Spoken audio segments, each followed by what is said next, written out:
ನಮಸ್ಕಾರ ಗೆಳೆಯರಿ, stock market Kannada ಚಾನಲ್ಗೆ ಸ್ವಾಗತ ಸುಸ್ವಾಗತ. ಗೆಳೆಯರಿ, ವಿಡಿಯೋದಲ್ಲಿ ಒಂದು ಇಂಪಾರ್ಟೆಂಟ್ ವಿಚಾರದ ಬಗ್ಗೆ ಕವರ್ ಮಾಡ್ತಾ ಇದ್ದೀನಿ.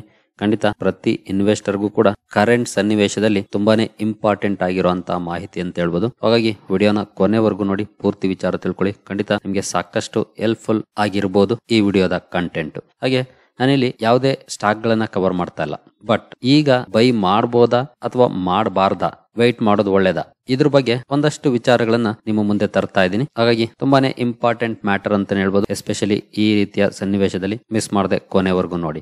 ಯಾಕೆ ಇಂಪಾರ್ಟೆಂಟ್ ಆಗುತ್ತೆ ಅಂತಂದ್ರೆ, ತುಂಬಾ ಜನರ ಮನಸ್ಸಲ್ಲಿರುವಂತ ಒಂದು ಪ್ರಶ್ನೆ ಏನಂತಂದ್ರೆ, ಮಾರ್ಕೆಟ್ ಅಲ್ಲಿ ಡೀಸೆಂಟ್ ಕರೆಕ್ಷನ್ ಇತ್ತೀಚಿನ ದಿನಗಳಲ್ಲಿ ಕಂಡು ಬಂದಿದೆ. ಈಗಲೂ ಕೂಡ ವೊಲಟೈಲ್ ಪರ್ಫಾರ್ಮೆನ್ಸ್ ಬರ್ತಾ ಇದೆ. ಎಲ್ಲೋ ಎಕ್ಸ್ಟ್ರೀಮ್ ರಿಕವರಿ ಆಗ್ತಿಲ್ಲ ಅಥವಾ ಎಕ್ಸ್ಟ್ರೀಮ್ ಡೌನ್ ಫಾಲ್ ಬರ್ತಿಲ್ಲ. ಈ ರೀತಿ ಅಗ್ಗಜಗ್ಗಾಟ ಮಾರ್ಕೆಟ್ ಅಲ್ಲಿ ಬುಲ್ಸ್ ಅಂಡ್ ಬೇರ್ಸ್ ನಡುವೆ ಕಂಡು ಬರ್ತಾ ಇದೆ. ಇಂತಹ ಸಂದರ್ಭದಲ್ಲಿ ನಾವು ಬೈ ಮಾಡೋದು ಒಳ್ಳೇದಾ ಅಥವಾ ವೆಯ್ಟ್ ಮಾಡೋದು ಒಳ್ಳೇದಾ? ಎವ್ರಿ ಡಿಪ್ ಬೈ ಮಾಡ್ತಾ ಹೋದ್ರೆ ಮಾರ್ಕೆಟ್ 2 ದಿನ ಫ್ಲಾಟ್ ಆಗಿದ್ರೆ 3ನೇ ದಿನ ಡೌನ್ ಆಗುತ್ತೆ, 4ನೇ ದಿನ ಅಪ್ ಆಗುತ್ತೆ, ಮತ್ತೆ 5ನೇ ದಿನ ಡೌನ್ ಆಗುತ್ತೆ. ಈ ರೀತಿಯ ಆವು ಏಣಿ ಆಟ ಕಂಡು ಬರ್ತಾ ಇದೆ. ಇಂತಹ ಸಂದರ್ಭದಲ್ಲಿ ನಾವೀಗ ರೈಟ್ ಟೈಮ್ ಅಲ್ಲಿ ಇದ್ದೀವಾ ಸ್ಟಾಕ್ ಗಳನ್ನ ಬೈ ಮಾಡ್ಲಿಕ್ಕೆ ಅಥವಾ ರಾಂಗ್ ಟೈಮ್? ಇದ್ರ ಬಗ್ಗೆ ನಾವು ಕ್ಲಾರಿಟಿಯನ್ನ ಕಂಡುಕೊಳ್ಳೋದು ತುಂಬಾನೇ ಇಂಪಾರ್ಟೆಂಟ್ ಆಗುತ್ತೆ. ಇಲ್ಲಿ ನಾನು ಕೆಲವು ಎಕ್ಸ್ಪರ್ಟ್ಸ್ ಗಳು ಹೇಳಿರುವಂತ ಮಾತುಗಳನ್ನ ಕೇಳ್ಕೊಂಡು, ಹಾಗೆ ಒಂದಷ್ಟು ಕರೆಂಟ್ ಸನ್ನಿವೇಶಗಳನ್ನ ಸ್ಟಡಿ ಮಾಡಿ, ನೆಕ್ಸ್ಟ್ ಯಾವೆಲ್ಲ ರೀತಿಯ ಪರ್ಫಾರ್ಮೆನ್ಸ್ ಬರ್ಬೋದು ಅನ್ನೋದ್ರ ಬಗ್ಗೆ ನನ್ನ ಕೆಲವು ಒಪಿನಿಯನ್ಸ್ ಅನ್ನ ಸೇರಿಸಿ ನಿಮ್ಮೊಂದಿಗೆ ಹಂಚ್ಕೊಳ್ತಾ ಇದ್ದೀನಿ. ಎಕ್ಸ್ಪರ್ಟ್ಸ್ ಒಪಿನಿಯನ್ಸ್ ಅಥವಾ ಅವರ ಅಭಿಪ್ರಾಯಗಳು, ಕರೆಂಟ್ ಸನ್ನಿವೇಶದಲ್ಲಿ ಯಾವ ರೀತಿಯ ಎನ್ವಿರಾನ್ಮೆಂಟ್ ಇದೆ ಮಾರ್ಕೆಟ್ ಅಲ್ಲಿ, ಎಲ್ಲ ಕೂಡ ಇನ್ಕ್ಲೂಡ್ ಆಗಿರುತ್ತೆ. ಹಾಗಾಗಿನೇ ತುಂಬಾನೇ ಇಂಪಾರ್ಟೆಂಟ್ ವಿಡಿಯೋ ಅಂತಾನೆ ಹೇಳ್ಬೋದು, ಸಾಕಷ್ಟು ವಿಚಾರಗಳ ಬಗ್ಗೆ ತಿಳ್ಕೊಳ್ಳಿಕ್ಕೆ. ಹಾಗಾದ್ರೆ ರೈಟ್ ಟೈಮ್. ಇಲ್ಲಿ ನಾನು ಕೆಲವೊಂದು ಪಾಯಿಂಟ್ಸ್ ಅನ್ನ ನಿಮ್ಮ ಮುಂದೆ ತರ್ತಾ ಇದ್ದೀನಿ. ಇಲ್ಲಿ ಕೆಲವೊಂದು ಪಾಸಿಟಿವ್ ಪಾಯಿಂಟ್ಸ್ ಅನ್ನು ಕೂಡ ತರ್ತಾ ಇದ್ದೀನಿ, ನೆಗೆಟಿವ್ ಪಾಯಿಂಟ್ಸ್ ಅನ್ನು ಕೂಡ ತರ್ತಾ ಇದ್ದೀನಿ. ಇಲ್ಲಿ ನೆಗೆಟಿವ್ಸ್ ಜಾಸ್ತಿ ಇದೆಯಾ, ಪಾಸಿಟಿವ್ಸ್ ಜಾಸ್ತಿ ಇದೆಯಾ ಅನ್ನೋದ್ರ ಮೇಲೆ ನಾವು ಡಿಸಿಷನ್ ಅನ್ನ ತಗೊಳ್ಬೇಕಾಗುತ್ತೆ. ಫಸ್ಟ್ ನಾವು ನೆಗೆಟಿವ್ಸ್ ಅನ್ನ ನೋಡ್ತಾ ಹೋಗೋಣ. ನಾವು ಬೈ ಮಾಡದೆ ವೆಯ್ಟ್ ಮಾಡೋದಕ್ಕೆ ಇರುವಂತ ಕಾರಣಗಳು, ಬೈ ಮಾಡ್ಲಿಕ್ಕೆ ಇರುವಂತ ಕಾರಣಗಳೆಲ್ಲ, ಬೈ ಮಾಡದೆ ವೆಯ್ಟ್ ಮಾಡ್ಲಿಕ್ಕೆ ಇರುವಂತ ಕಾರಣಗಳನ್ನ ನಾವು ನೋಡಿದ್ರೆ, ಮೊದಲನೇದಾಗಿ ಯಾಕೆ ನಾವು ಭಯ ಪಡಬೇಕು ಈ ಸನ್ನಿವೇಶದಲ್ಲಿ ಅನ್ನೋದನ್ನ ನೋಡಿದ್ರೆ, HMPV ನ್ಯೂಸ್ ನ ಕಾರಣಕ್ಕೆ. ಖಂಡಿತ ಈಗಾಗಲೇ ಸಾಕಷ್ಟು ಎಕ್ಸ್ಪರ್ಟ್ಸ್ ಒಪಿನಿಯನ್ ಬರ್ತಾ ಇದೆ. ನಮ್ಮ ನಡುವೆ 20 ವರ್ಷದಿಂದ ಕೂಡ ಇರುವಂತ ವೈರಸ್ ಇದು, ಅಷ್ಟೇನು ಮ್ಯಾಟರ್ ಆಗುದಿಲ್ಲ ಅಂತ. ಬಟ್ ಚೈನಾದಿಂದ ಕೆಲವು ನ್ಯೂಸ್ ಗಳೇನ್ ಬರ್ತಿದಾವೆ, ಅದು ಸ್ವಲ್ಪ ಕನ್ಸರ್ನ್ ಅನ್ನ ವ್ಯಕ್ತಪಡಿಸಲಿಕ್ಕೆ ಕಾರಣ ಆಗ್ತಾ ಇದೆ. ಅಲ್ಲಿನ ಹಾಸ್ಪಿಟಲ್ಸ್ ತುಂಬತಾ ಇದಾವೆ ಅನ್ನುವಂತ ಸುದ್ದಿಗಳಿದೆ. ಹಾಗಾಗಿ ಯಾವ್ದಕ್ಕೂ ನಾವು ಪಾನಿಕ್ ಆಗದೆ ಹೊಸದಾಗಿ ಇನ್ವೆಸ್ಟ್ಮೆಂಟ್ ಮಾಡೋದಕ್ಕಿಂತ ವೆಯ್ಟ್ ಮಾಡೋದು ಒಳ್ಳೇದು ಈ ಕಾರಣಕ್ಕೆ. ಹಾಗಂತ ಇರುವಂತ ಹೋಲ್ಡಿಂಗ್ ಅನ್ನೆಲ್ಲ ಸೆಲ್ ಮಾಡಿ ಎಕ್ಸಿಟ್ ಆಗ್ಬೇಕು ಅಂತಲ್ಲ, ಇರುವಂತದ್ದನ್ನ ಹೋಲ್ಡ್ ಮಾಡೋದು. ಹೊಸದಾಗಿ ಬೈ ಮಾಡ್ಬೇಕು ಅಂತಂದ್ರೆ ಅದಕ್ಕಿಂತ wait and watch policy better ಅನ್ನೋದಕ್ಕೆ ಸಪೋರ್ಟಿವ್ ಆಗಿರುವಂತ ಪಾಯಿಂಟ್ ಅಂತಂದ್ರೆ HMPV ಔಟ್ ಬ್ರೇಕ್. ಇದು ಯಾವ ರೀತಿಯ ಸನ್ನಿವೇಶವನ್ನ ಪಡ್ಕೊಳ್ಳುತ್ತೆ ಈಗಂತೂ ಗೊತ್ತಿಲ್ಲ, ನಾಳೆ ಏನಾಗುತ್ತೆ ಅದನ್ನ ನಮ್ಗಂತೂ ಹೇಳಕ್ ಆಗೋದಿಲ್ಲ. ಹಾಗಾಗಿ ಇಂತಹ ಸಂದರ್ಭದಲ್ಲಿ ನಮ್ಮ ಕೈಯಲ್ಲಿರುವಂತ ಹಣವನ್ನ ಕ್ಯಾಶ್ ಆಗಿ ಇಟ್ಕೊಳ್ಳೋದು ಬೆಟರ್ ಅಲ್ವಾ? ಕ್ಯಾಶ್ ಅಂತ ಅಂದ್ರೆ ಡ್ರಾ ಮಾಡಿ ಮನೆಗೆ ತಂದು ಇಟ್ಕೊಳ್ಳೋದಲ್ಲ, ಅಕೌಂಟ್ ಅಲ್ಲೇ ಇರ್ಲಿ.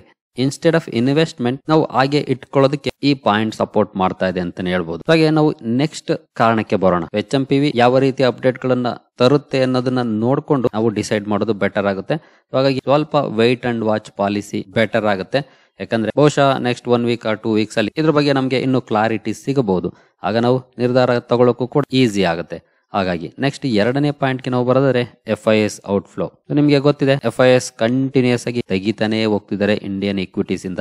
ಜೊತೆಗೆ ರೆಕಾರ್ಡ್ ಲೋ ಲೆವೆಲ್ಗೆ ಬಂದಿದೆ FIS ಹೋಲ್ಡಿಂಗ್. ಇದು ತುಂಬಾನೇ ಸದ್ದು ಮಾಡ್ತಾ ಇದೆ. ನೋಡಬಹುದು, FIS ownership of Indian shares it's 12-year low dips below 16%. ಇದು ಇವತ್ತಿನ ನ್ಯೂಸ್ ಅಲ್ಲ, ನವೆಂಬರ್ 8ರ ನ್ಯೂಸ್ ಇದು. ಆ ನಂತರ ಕೂಡ ಇವರು ಭರ್ಜರಿ ಸೆಲ್ಲಿಂಗ್ ಅನ್ನೇ ಮಾಡಿದ್ದಾರೆ. ಬಿಲೋ 16% ಅಂತ ಏನು ಈ ರಿಪೋರ್ಟ್ ಹೇಳ್ತಾ ಇದೆ, ಇದಕ್ಕಿಂತ ಒಳಗಡೆ ಬಂದಿದೆ ಡಿಸೆಂಬರ್ ಅಲ್ಲಿ. 12 ವರ್ಷಗಳ ಲೋಗೆ FIS ಹೋಲ್ಡಿಂಗ್ ಬಂದಿದೆ. 2021ರ ಮಾರ್ಚ್ ಅಲ್ಲಿ ನಿಯರ್ಲಿ 21% ಇದ್ದಂತ ಹೋಲ್ಡಿಂಗ್ ಇದು, ನಿಯರ್ಲಿ 21%. ಅನಂತರ ಮಾರ್ಚ್ 2023ರಲ್ಲಿ ನಿಯರ್ಲಿ 19% ಇದ್ದಂತ ಹೋಲ್ಡಿಂಗ್ ಈಗ ಬಿಲೋ 16% ಬಂದಿದೆ. ಹಾಗಾದ್ರೆ ಇವರು ಸೆಲ್ ಮಾಡ್ತಿರೋದು ಸರಿ ಅಲ್ವಾ ಅಂತ ಪ್ರಶ್ನೆ ಮಾಡಬಹುದು. ಖಂಡಿತ ಸೆಲ್ ಮಾಡೋದು ಬೈ ಮಾಡೋದು ಅವರಿಗೆ ಬಿಟ್ಟ ವಿಚಾರ. ಬಟ್ ಇಲ್ಲಿ ಇಂಪಾರ್ಟೆಂಟ್ ಪಾಯಿಂಟ್ ಏನಾಗ್ತಿದೆ ಅಂತಂದ್ರೆ, ಕಂಟಿನ್ಯೂಸ್ ಇವರು ಎಕ್ಸಿಟ್ ಆಗ್ತಾ ಹೋಗ್ತಿದ್ದಾರೆ. ಎಕ್ಸಿಟ್ ಆಗ್ತಾ ಇರೋದು ಕೆಲವೊಂದು ಅಡ್ವರ್ಸ್ ಇಂಪ್ಯಾಕ್ಟ್ ಅನ್ನ ಮಾಡ್ತಾ ಇದೆ. ಏನು ಅಡ್ವರ್ಸ್ ಇಂಪ್ಯಾಕ್ಟ್? ನಿಮಗೆ ಗೊತ್ತಿದೆ, ಫಾರಿನರ್ಸ್ ಅಥವಾ ಫಾರಿನ್ ಇನ್ಸ್ಟಿಟ್ಯೂಷನಲ್ ಇನ್ವೆಸ್ಟರ್ಸ್ ಇನ್ವೆಸ್ಟ್ ಮಾಡಿದ್ದಾರೆ ಅಂತಂದ್ರೆ ಅವರು ಡಾಲರ್ಸ್ ಅನ್ನ ತಗೊಂಡ್ ಬರ್ತಾರೆ, ಇಲ್ಲಿ ರುಪೀಸ್ ಗೆ ಕನ್ವರ್ಟ್ ಮಾಡಿ ಇನ್ವೆಸ್ಟ್ಮೆಂಟ್ ಅನ್ನ ಮಾಡ್ತಾರೆ. ಹಾಗೆ ಆಚೆ ತೆಗೆಯುವಾಗ ರುಪೀಸ್ ಅನ್ನ ಕೊಟ್ಟು ಡಾಲರ್ಸ್ ಗೆ ಕನ್ವರ್ಟ್ ಮಾಡ್ಕೊಂಡು ತಗೊಳ್ತಾರೆ. ಸೊ ನಮ್ಗೆ ಡಾಲರ್ ಇನ್ಫ್ಲೋ ಬರ್ತಾ ಇದೆ ಅಂತಂದ್ರೆ ಅವರು ರುಪೀಸ್ ಅನ್ನ ಬೈ ಮಾಡ್ತಾರೆ ಡಾಲರ್ ಕೊಟ್ಟು. ಹಾಗದು ರುಪೀಸ್ ಗೆ ಪಾಸಿಟಿವ್ ಪಾಯಿಂಟ್. ಡಾಲರ್ ಎದುರುಗಡೆ ರುಪೀಸ್ ಅಪ್ರಿಶಿಯೇಟ್ ಆಗುತ್ತೆ. ಬಟ್ ಈಗ ಇಲ್ಲಿ ಎಕ್ಸಿಟ್ ಆಗ್ತಾ ಇದಾರೆ. ಸೊ ಇಲ್ಲಿ ಎಕ್ಸಿಟ್ ಆಗೋದೇನಾಗುತ್ತೆ, ಅವರು ರುಪೀಸ್ ನ ಕೊಟ್ಟು ಡಾಲರ್ ಅನ್ನ ಬೈ ಮಾಡ್ತಾರೆ. ಸೊ ಸೊ ಡಾಲರ್ ಬೈ ಮಾಡೋದ್ರಿಂದ ಡಾಲರ್ ಬೇಡಿಕೆ ಜಾಸ್ತಿ ಆಗುತ್ತೆ. ಡಾಲರ್ ಬೇಡಿಕೆ ಜಾಸ್ತಿ ಆದ್ರೆ ಪ್ರೈಸ್ ಜಾಸ್ತಿ ಆಗುತ್ತೆ. ಅದೇ ಈಗ ಆಗ್ತಾ ಇರೋದು. ಡಾಲರ್ ಟು INR 86 ರೇಂಜ್ಗೆ ಹೋಗ್ತಾ ಇದೆ ಅಂತಂದ್ರೆ ಅದಕ್ಕೆ ತುಂಬಾ ಒಳ್ಳೆ ಕಾಂಟ್ರಿಬ್ಯೂಷನ್ ಮಾಡ್ತಾ ಇರೋದು FIS ಅಂತಾನೆ ಹೇಳ್ಬೋದು. ಭರ್ಜರಿ ಸೆಲ್ಲಿಂಗ್ ಅನ್ನ ಮಾಡ್ತಿದ್ದಾರೆ, ರುಪಿ ಕೊಟ್ಟು ಡಾಲರ್ ನ ಬೈ ಮಾಡ್ತಿದ್ದಾರೆ. ಡಾಲರ್ ಬೈ ಮಾಡೋದಕ್ಕಿಂತ ಡಾಲರ್ ಸ್ಟ್ರಾಂಗ್ ಆಗ್ತಾ ಇದೆ, ರುಪಿ ವೀಕ್ ಆಗ್ತಾ ಇದೆ. ಹಾಗಂತ ಇದು ಒಂದೇ ಕಾರಣ ಅಂತಲ್ಲ, ಸಾಕಷ್ಟು ಕಾರಣಗಳಿದಾವೆ ಡಾಲರ್ ಸ್ಟ್ರಾಂಗ್ ಆಗ್ಲಿಕ್ಕೆ, ರುಪಿ ವೀಕ್ ಆಗ್ಲಿಕ್ಕೆ. ಟ್ರಂಪ್ ಎಫೆಕ್ಟ್ ಕೂಡ ಡಾಲರ್ ಸ್ಟ್ರಾಂಗ್ ಆಗ್ಲಿಕ್ಕೆ ಕಾರಣ ಆಗ್ತಾ ಇದೆ. ಥ್ರೂ ಔಟ್ ದ ಗ್ಲೋಬ್ ಸಾಕಷ್ಟು ಈಕ್ವಿಟೀಸ್ ಅನ್ನ ಸೆಲ್ ಮಾಡ್ತಾ ಇದಾರೆ ಇನ್ವೆಸ್ಟರ್ಸ್. ನೆಕ್ಸ್ಟ್ ಅದು ಒಂದು ಕಾರಣ ಇದೆ, ಅಲ್ಲಿಗೂ ಕೂಡ ಬರ್ತೀನಿ ನಾನು, ಆಗ ನಾನು ಅದ್ರ ಬಗ್ಗೆ ಡಿಸ್ಕಸ್ ಮಾಡ್ತೀನಿ. ಸೊ ಈ FIS ಔಟ್ಫ್ಲೋ ಏನಿದೆ ಇದು ಕೂಡ ನಮ್ಮ ರುಪಿ ವೀಕ್ ಮಾಡ್ತಾ ಇದೆ. ಸೊ ರುಪಿ ವೀಕ್ ಮಾಡೋದು ಅಡ್ವರ್ಸ್ ಇಂಪ್ಯಾಕ್ಟ್ ಹೇಗಾಗುತ್ತೆ ಅಂತಂದ್ರೆ, ಇಷ್ಟು ದಿನ ನಾವು ಇಂಪೋರ್ಟ್ ಮಾಡ್ಕೊಳ್ಳುವಾಗ 83 ರೂಪಾಯಿ, 82 ಅಥವಾ 84 ರೂಪಾಯಿ ಕೊಡ್ತಿದ್ದರು, ಈಗ ಅದೇ ಇಂಪೋರ್ಟ್ ಗೆ 86 ರೂಪಾಯಿ ಕೊಡ್ಬೇಕಾಗುತ್ತೆ. ಕ್ರೂಡ್ ನಾವು ಜಾಸ್ತಿ ಇಂಪೋರ್ಟ್ ಮಾಡ್ಕೊಳ್ತೀವಿ. ಕ್ರೂಡ್ ಇಂಪೋರ್ಟ್ ಮಾಡ್ಕೊಳ್ಳೋದ್ರಿಂದ ಕ್ರೂಡ್ ನ ಬೆಲೆ ಜಾಸ್ತಿ ಆದ್ರೆ ಬೇರೆಲ್ಲ ಬೆಲೆ ಜಾಸ್ತಿ ಆಗುವಂತ ಚಾನ್ಸಸ್ ಇರುತ್ತೆ, ಇನ್ಫ್ಲೇಷನ್ ಜಾಸ್ತಿ ಆಗುವಂತ ಚಾನ್ಸಸ್ ಇರುತ್ತೆ, ಗ್ರೋತ್ ಸ್ಲೋ ಆಗುವಂತ ಚಾನ್ಸಸ್ ಇರುತ್ತೆ. ಸೊ ಈ ಒಂದು ನೆಗೆಟಿವ್ ಇಂಪ್ಯಾಕ್ಟ್ ಕೂಡ ನಮ್ಮ ಮಾರ್ಕೆಟ್ ನ ಮೇಲೆ ಆಗುವಂತ ಚಾನ್ಸಸ್ ಇರುತ್ತೆ ಈ FIS ಔಟ್ಫ್ಲೋ ಹೋಗ್ತಾ ಇರೋದು. ಅಟ್ ದ ಸೇಮ್ ಟೈಮ್ ಖಂಡಿತ ನಮ್ಮ DIS ಬೈ ಮಾಡ್ತಾ ಇದಾರೆ. ಬಟ್ DIS ಬೈ ಮಾಡೋದು ನಮ್ಮಲ್ಲೇ ಇರುವಂತ ಹಣ ನಮ್ಮಲ್ಲೇ ಉಳ್ಕೊಳ್ತಾ ಇದೆ ಅಷ್ಟೇ, ಆಚೆಯಿಂದ ಬರ್ತಾ ಇಲ್ಲ. ಆಚೆ ಹೋಗ್ತಾ ಇದೆ ಬಟ್ ಬರ್ತಾ ಇಲ್ಲ. ಹಾಗಾಗಿ ಸದ್ಯದ ಮಟ್ಟಿಗೆ ಇದು ಕೂಡ ನಮ್ಗೆ ವೆಯ್ಟ್ ಮಾಡಿ ಅನ್ನುವಂತ ಇಂಡಿಕೇಶನ್ ಅನ್ನೇ ಕೊಡ್ತಾ ಇದೆ. ಯಾಕೆ ವೆಯ್ಟ್ ಮಾಡಿ ಅಂತಂದ್ರೆ ಅದಕ್ಕೆ ಇನ್ನೂ ಒಂದು ಕಾರಣ ಇದೆ. ಇವರು ಟ್ರಂಪ್ ಅಣ್ಣ, ನಾನು ಬಹುಶಃ ಲಾಸ್ಟ್ ವೀಕಲ್ಲೇ ಒಂದು ವಿಡಿಯೋದಲ್ಲಿ ಮೆನ್ಷನ್ ಮಾಡಿದ್ದೆ, ಟ್ರಂಪ್ ಅಧಿಕಾರ ಸ್ವೀಕಾರ ಮಾಡಿದ ನಂತರ ಒಂದಷ್ಟು ದಿನ ಮಾರ್ಕೆಟ್ ವೋಲಟೈಲ್ ಇರಬಹುದು ಅನ್ನುವಂತ ಪಾಯಿಂಟ್ ಅನ್ನ. ಖಂಡಿತ ಅದು ಸಾಧ್ಯತೆಗಳು ಜಾಸ್ತಿನೇ ಇರುತ್ತೆ ಅಂತ ಹೇಳ್ತಿದೆ. ಯಾಕೆಂತಂದ್ರೆ ಇವರ ಪಾಲಿಸೀಸ್ ಯಾವ ರೀತಿ ಇರುತ್ತೋ ಗೊತ್ತಿಲ್ಲ. ಥ್ರೂ ಔಟ್ ದ ಕಂಪೈನ್ ಸಾಕಷ್ಟು ಮಾತುಗಳನ್ನಾಡಿದ್ದಾರೆ ಇವರು, ಟ್ರೇಡ್ ಬಗ್ಗೆ, ಟ್ಯಾಕ್ಸ್ ಬಗ್ಗೆ ಎಲ್ಲಾನು ಕೂಡ. ಇಲ್ಲಿ ಯಾವ ದೇಶದ ಮೇಲೆ ಎಷ್ಟು ಪ್ರಮಾಣದ ಟ್ಯಾಕ್ಸ್ ಹಾಕ್ತಾರೆ, ಯಾರಿಗೆ ರಿಸ್ಟ್ರಿಕ್ಷನ್ಸ್ ಹಾಕ್ತಾರೆ, ಯಾರಿಗೆ ಅಡ್ವಾಂಟೇಜಸ್ ಅನ್ನ ಕೊಡ್ತಾರೆ, ಇದೆಲ್ಲಾನು ಕೂಡ ಕ್ವಶನ್ ಮಾರ್ಕ್. ಈಗ ಅವರು ಅಧಿಕಾರ ವಹಿಸ್ಕೊಂಡ್ಮೇಲೆ ಅಂದ್ರೆ 20ನೇ ತಾರೀಕು ನಂತರನೇ ಇಲ್ಲಿ ಒಂದಷ್ಟು ಕ್ಲಾರಿಟಿ ನಮ್ಗೆ ಸಿಗುತ್ತೆ. ಹಾಗಾಗಿ ಅವರು ಅಧಿಕಾರ ವಹಿಸ್ಕೊಂಡ ನಂತರ ಮಾರ್ಕೆಟ್ ಇನ್ನೂ ವೋಲಟೈಲ್ ಆಗ್ಬೋದು. ಇನ್ ಕೇಸ್ ಏನಾದ್ರು ಇಂಡಿಯಾಗೆ ಪಾಸಿಟಿವ್ ತರುವಂತದ್ದ ಅಪ್ಡೇಟ್ ಏನಾದ್ರು ಕೊಟ್ರು ಅಂದ್ರೆ ಖಂಡಿತ ಅದು ಪಾಸಿಟಿವ್ ಕೂಡ ಆಗ್ಬೋದು. ಎರಡೂ ರೀತಿಯ ಚಾನ್ಸಸ್ ಇಲ್ಲಿದೆ, ಅದು ತುಂಬಾನೇ ಕ್ರೂಷಿಯಲ್ ಆಗ್ತಾ ಇದೆ. ಹಾಗಾಗಿ ಬೆಟರ್ ಟು ಹೋಲ್ಡ್ ಅನ್ನೋ ರೀತಿಯ ಇಂಡಿಕೇಶನ್ ಅನ್ನೇ ಕೊಡ್ತಾ ಇದೆ ಈ ವಿಷಯ ಕೂಡ. ಜೊತೆಗೆ ಡಾಲರ್ ಸ್ಟ್ರಾಂಗ್ ಆಗ್ಲಿಕ್ಕೂ ಕೂಡ ಕಾರಣ ಇವರೇ. ಜೊತೆಗೆ ಏನ್ FIS ಈಗ ಔಟ್ಫ್ಲೋ ಹೋಗ್ತಾ ಇದೆ, through out the world outflow ಹೋಗ್ತಾ ಇದೆ, ನಾಟ್ ಓನ್ಲಿ ಇನ್ ಇಂಡಿಯಾ, ಬೇರೆ ಬೇರೆ ದೇಶಗಳಿಂದ ಕೂಡ FIS ಡೈವೆಸ್ಟ್ ಮಾಡ್ತಿದ್ದಾರೆ. ಯಾಕೆ ಅಂತಂದ್ರೆ ಅವ್ರಿಗೆ ತುಂಬಾ ಅಪಾರ್ಚುನಿಸ್ಟಿಕ್ ಆಗಿ ಕಾಣ್ತಾ ಇರೋದು ಅಮೆರಿಕನ್ ಮಾರ್ಕೆಟ್.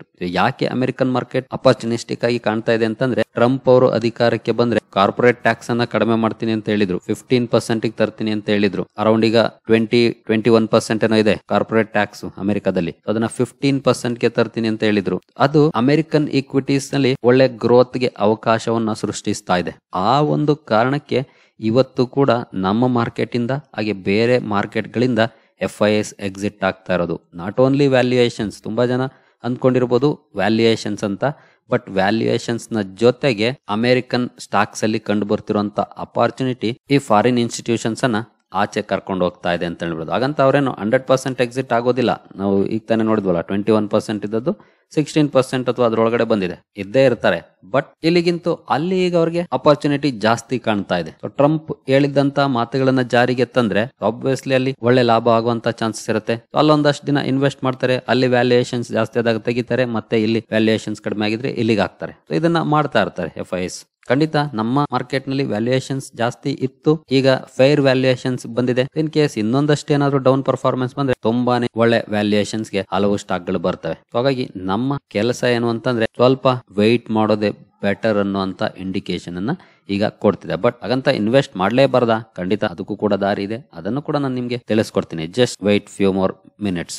ನೆಕ್ಸ್ಟ್ ಇನ್ನೊಂದು ಇಂಪಾರ್ಟೆಂಟ್ ಪಾಯಿಂಟ್ ಏನಪ್ಪಾ ಅಂತಂದ್ರೆ, ಇದು ನಮ್ಮ ಮಾರ್ಕೆಟ್ ಇಂದ ಅಥವಾ ನಮ್ಮ ದೇಶದಿಂದ ಬರುವಂತ ಅಪ್ಡೇಟ್ ಬಜೆಟ್. ಫೆಬ್ರವರಿ 1ನೇ ತಾರೀಕು ಬಜೆಟ್ ಇರುತ್ತೆ.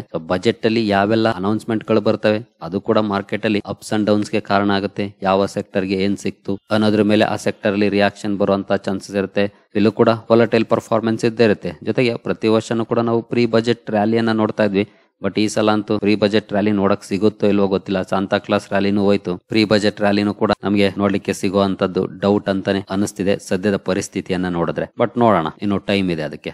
ಬಜೆಟ್ ಕೂಡ ಒಂದು ತುಂಬಾ ಇಂಪಾರ್ಟೆಂಟ್ ಆಗೋ ದೊಡ್ಡ ಇವೆಂಟ್. ಇದನ್ನು ಕೂಡ ನಾವು ನೋಡ್ಬೇಕಾಗುತ್ತೆ ಯಾವ ರೀತಿ ಅಪ್ಡೇಟ್ ಗಳು ಬರ್ತವೆ ಅಂತ. ಬಹುಶಃ ತುಂಬಾ ಎಕ್ಸ್ಪೆಕ್ಟೇಷನ್ಸ್ ಜಾಸ್ತಿ ಇದೆ ಈಗ.